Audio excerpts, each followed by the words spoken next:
Hello everyone, and welcome to my Young and the Restless official 24 channel. I hope everyone is having a wonderful day.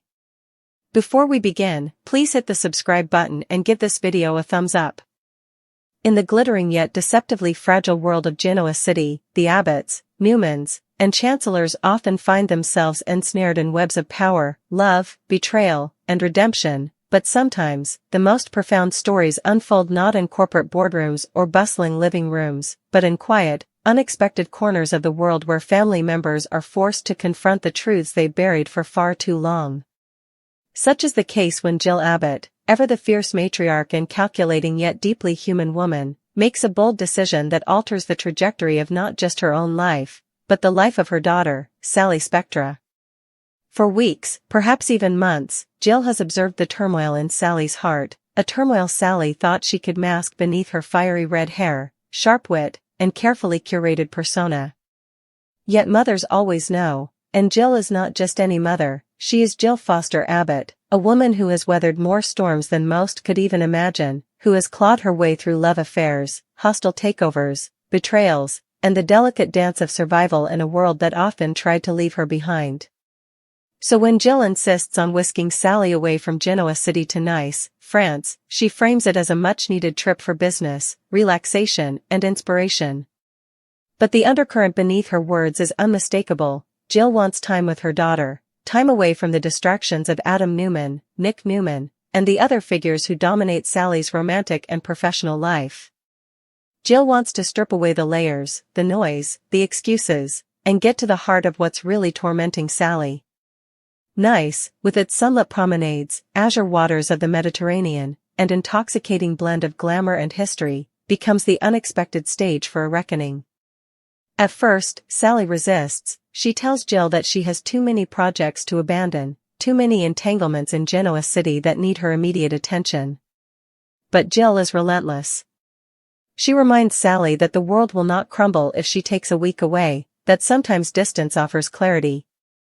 Sally, exhausted from months of heartbreak, indecision, and silent suffering, finally agrees. When the two arrive in Nice, they settle into a luxurious villa that Jill has arranged, a space filled with soft breezes, art, and the distant sound of waves crashing against rocks. For the first time in ages, Sally feels a moment of peace, yet she also senses the storm brewing within her. Jill doesn't immediately press. She allows her daughter to enjoy long walks along the Promenade d'Anglais, decadent meals under the stars, and afternoons spent sketching in a little journal she keeps tucked in her bag. But Jill watches. She sees the way Sally's smile falters when she thinks no one is looking, the way her laughter sometimes feels like a mask rather than a release.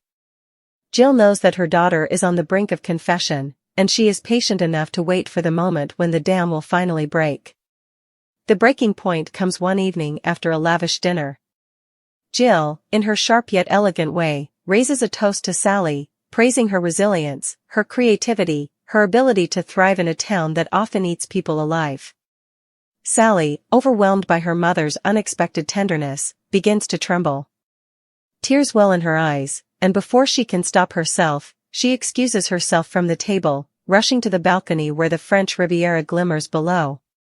Jill follows, her heels clicking softly against the marble floor, and when she finds Sally clutching the railing with white knuckles, shoulders shaking, she places a hand gently on her back. "Talk to me, sweetheart," Jill whispers, her voice uncharacteristically fragile. "Whatever it is, you don't have to carry it alone." And in that moment, the dam bursts. Sally sobs uncontrollably, clinging to Jill like a child who has finally been given permission to fall apart. Between gasps and broken words, she begins to confess the truth she has been hiding from Billy Abbott, the man who has always been both her greatest adversary and, in strange ways, her truest mirror.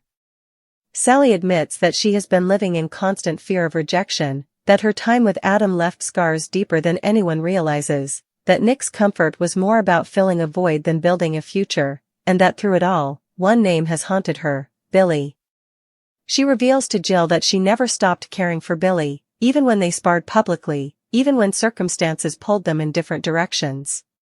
And then comes the secret she has guarded most fiercely. Sally confesses that she made choices, reckless, desperate choices, Because she thought she could never measure up, not to Victoria Newman, not to Chelsea Lawson, not even to the ghosts of Billy's past.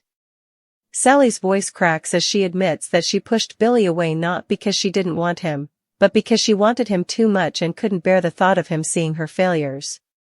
She reveals how close she came to sabotaging her own career, her relationships, and her very sense of self because she was terrified of what loving Billy might mean.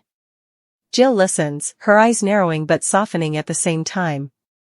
She is no stranger to fear, to mistakes, to self-sabotage.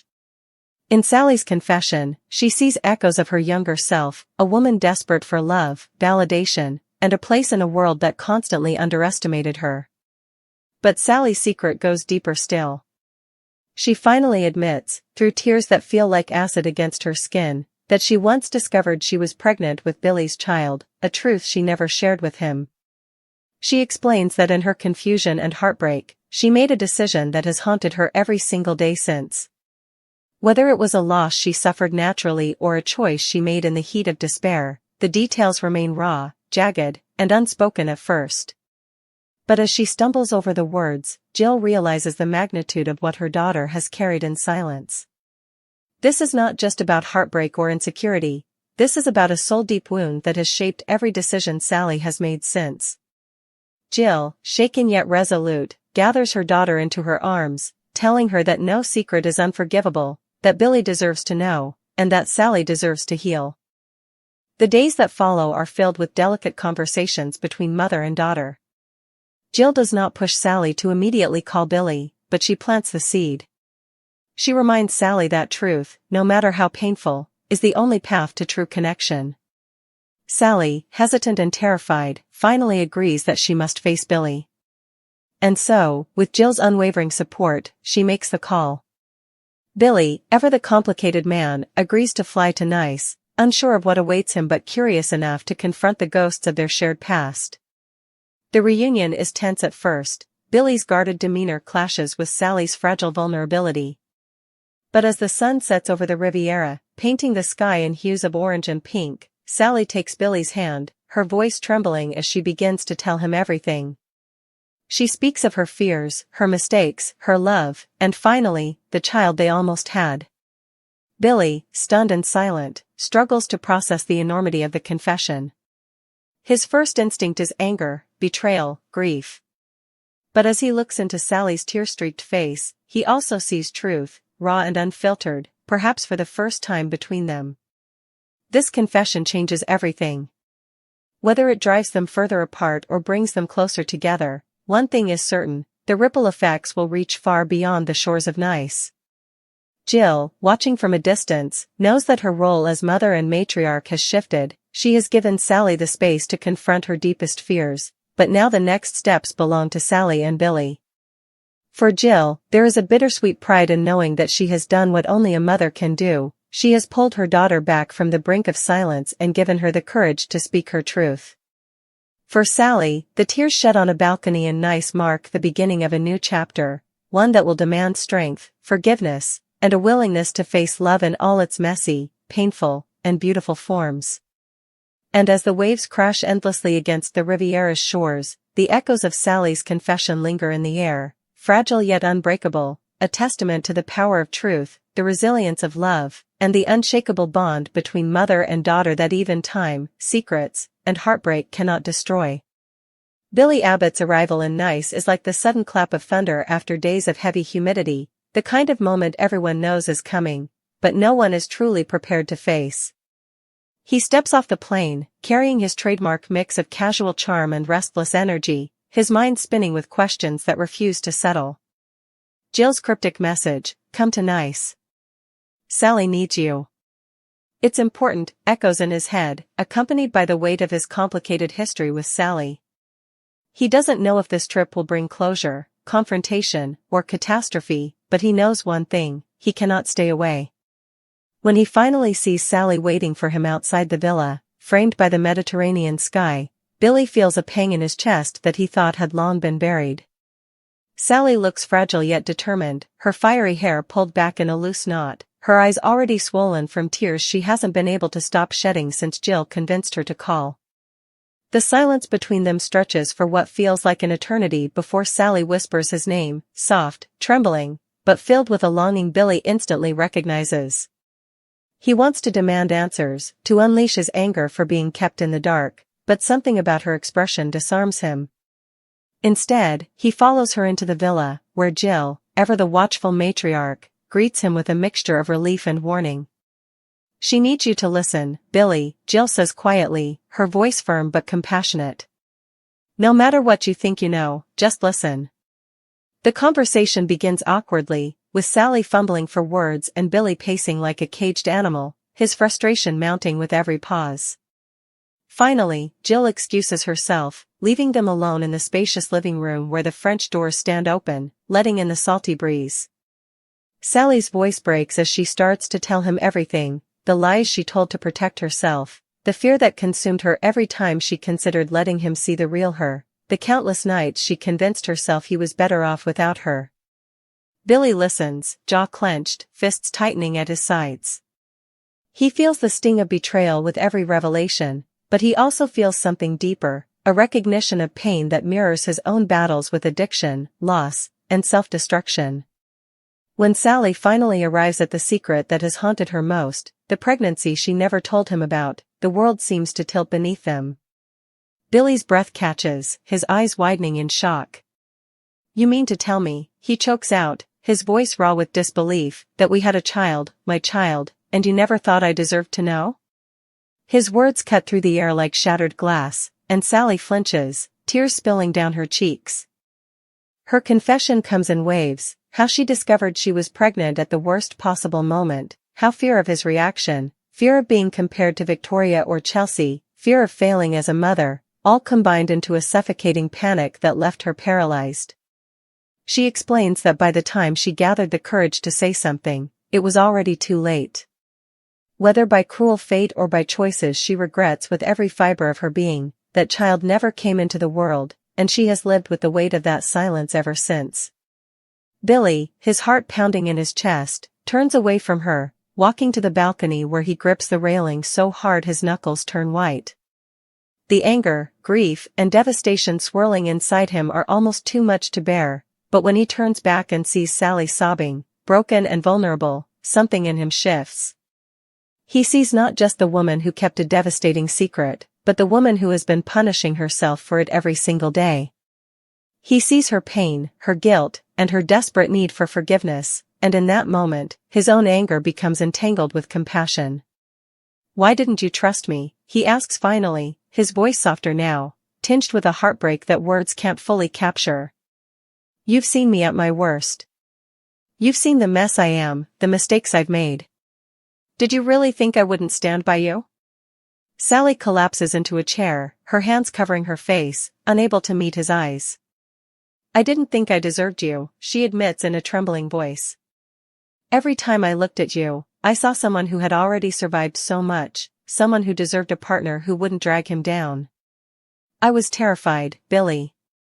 I thought if you knew, you'd never look at me the same way again. So I hid it. And I hate myself for it every single day." The raw honesty of her words slices through Billy's defenses, leaving him speechless. He moves closer, crouching in front of her, gently pulling her hands away from her face. "Sally," he says quietly, his eyes searching hers, "I've spent most of my life running from the truth, running from people who loved me because I didn't think I deserved them either. Maybe that's why we've always clashed, we're too much alike. But keeping this from me? That's a scar I don't know if I can ever ignore." The silence that follows is heavy, filled with the weight of everything unsaid, everything lost. For the next several days, Billy and Sally navigate an emotional minefield. They walk the cobblestone streets of Nice, sometimes in silence, sometimes in heated arguments that leave them both exhausted, sometimes in moments of quiet understanding that remind them why they were drawn to each other in the first place. Jill observes from the sidelines, never interfering, but always ready to step in if things spiral out of control. She knows this is a journey Sally and Billy must take together, a reckoning that could either destroy them or set them free.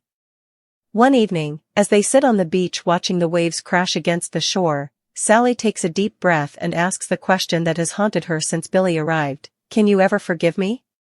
The vulnerability in her voice is palpable, and for a long moment, Billy doesn't respond. He stares out at the horizon, wrestling with the storm inside him. Finally, he turns to her, his expression a mixture of pain and reluctant hope. I don't know, he admits honestly. Part of me wants to hold on to the anger, to punish you the way I punished myself for every mistake I've ever made. But another part of me, the part that still loves you, wants to find a way forward. I don't know if forgiveness will come today, tomorrow, or ever. But I do know this, I'm here. I came.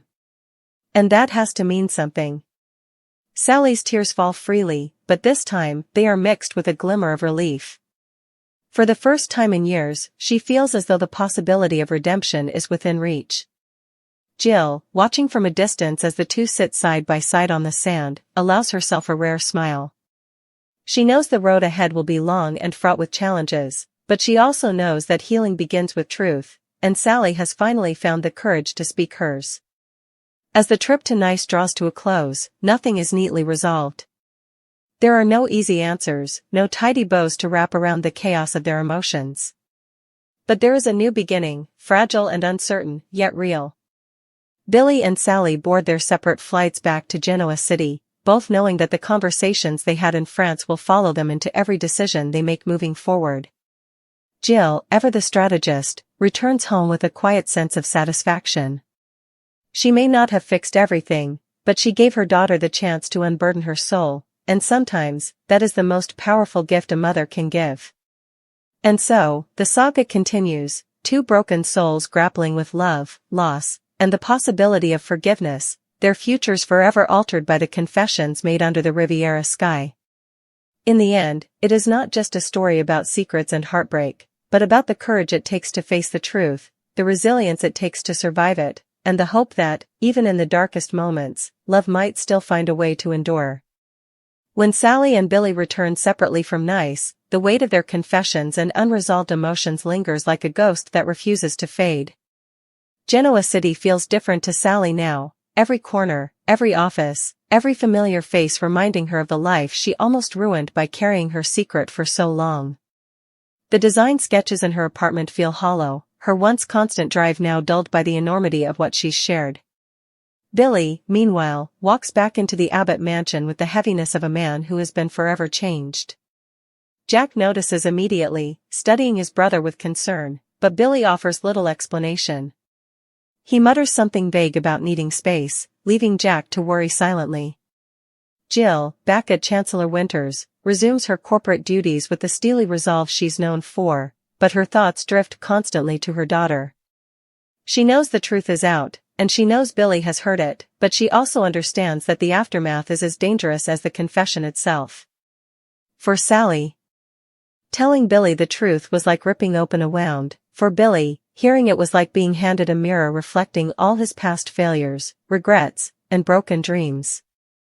The entire city becomes a chessboard where every move could ignite new fires. And it doesn't take long before others begin to sense that something seismic has shifted. Adam Newman is the first to notice. He corners Sally outside Crimson Lights, his piercing eyes scanning her face as if trying to decode the storm inside her. What happened in Nice? He asks bluntly, suspicion dripping from every syllable. Sally, flustered, brushes him off, insisting it was just a trip with her mother, a chance to recharge. But Adam is no fool. He has always seen through Sally's bravado, and he recognizes the subtle cracks in her armor. His jealousy flares at the thought of Billy being involved, and though Sally tries to shut him down, his curiosity only deepens. Nick Newman, on the other hand, notices Sally's distraction in a gentler way. Over lunch, he comments on how distant she seems, his protective instincts kicking in as he wonders if she's falling back under Adam's influence. What neither brother knows, of course, is that Sally's heart and mind are consumed by Billy, by the confession she gave him, by the uncertain future it created, and by the terrifying possibility that he might never truly forgive her. And as the Newman brothers circle closer, Sally finds herself once again at the center of a storm she never intended to create. Billy, meanwhile, struggles in silence. He spends long nights in his office, staring at paperwork he can't focus on, his mind replaying Sally's words again and again. He remembers the raw fear in her voice, the vulnerability in her eyes, the devastation of realizing he could have been a father again. Part of him wants to lash out, to blame her for robbing him of the chance to know, to prepare.